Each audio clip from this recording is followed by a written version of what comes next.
Hello, beautiful being. It's Trini. Happy New Year. If you're watching this at the start of the new year, I wish you peace and prosperity and many blessings and lots of joy this year. So, all the good things. Now, I had to make this video because it is New Year's Eve and I was cleaning my house. I was actually scrubbing my refrigerator today. That was the last thing I had on the list of things I wanted to do to clean my house for a nice clean house at the start of the new year. I like that. It makes me feel good. And as I'm scrubbing, now those of you who have been with me for a while, you know that Spirit speaks to me through music. And whenever I hear the lyrics of a song in my head, I have to listen to it because there's always a message from Spirit. Okay, so I turned on my, I can't say it, but my Alexa and played the song and said, love me, say that you love me. Go on and fool me. I can't care about anyone but you. So I'm jamming, and then I noticed the lyrics to a point where I'm like, that's sad, you know? Now I've been there when I was 21 and didn't have a clue, but it is sad. I thought to myself, well, I reflected on my past situation where I felt like that, you know, very young and wet behind the ears and not knowing. But I figured it out, you know. You learn through experience. And I thought to myself, there's someone who's feeling that way right now, that they think that they need to ask someone to love them.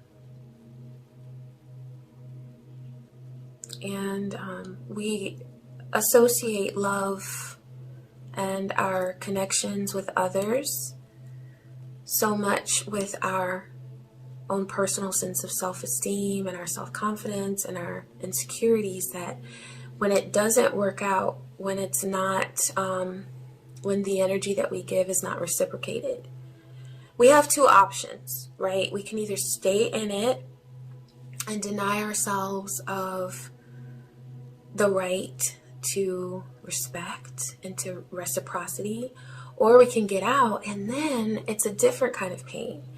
It's like, well, now I have to separate myself from this person, and that's not natural. You know, looking at it from an energetic perspective, it's like you want things to grow stronger, right? But when you have to tear them apart, when you have to cut and clear, that's why that working is called cut and clear, those ties, it hurts. And so sometimes we forget our worth if we don't know our worth yet.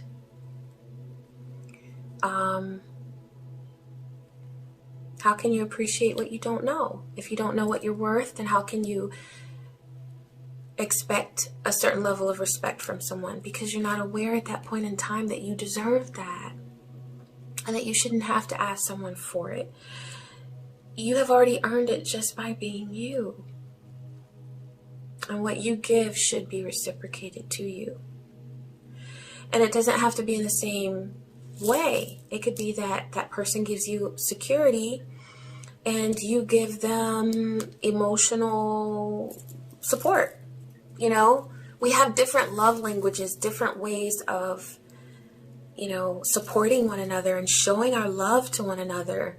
But as long as you have what you need in that relationship, then we can work with that. But anything short of that, anything that causes trauma to your well-being, to your energetic state, you know, we have to protect our energy. And we have to know our worth. And so I just wanted to say that if that is you, if you have been feeling like you need to validate yourself to someone, that you have to validate your worth, or that you have to validate your place in this world, and if you feel like you have to do crazy things that take you away from who you really are in order to get that person to acknowledge you, then that's a connection that needs to be altered. Because your connection with yourself is the most important. And you're worthy of love. You're worthy of respect. So, I just wanted to say that. Yes. So, my hope is that you will know your worth and that you will never question it. Okay? All right. I wish you peace, joy, and many blessings. Take care.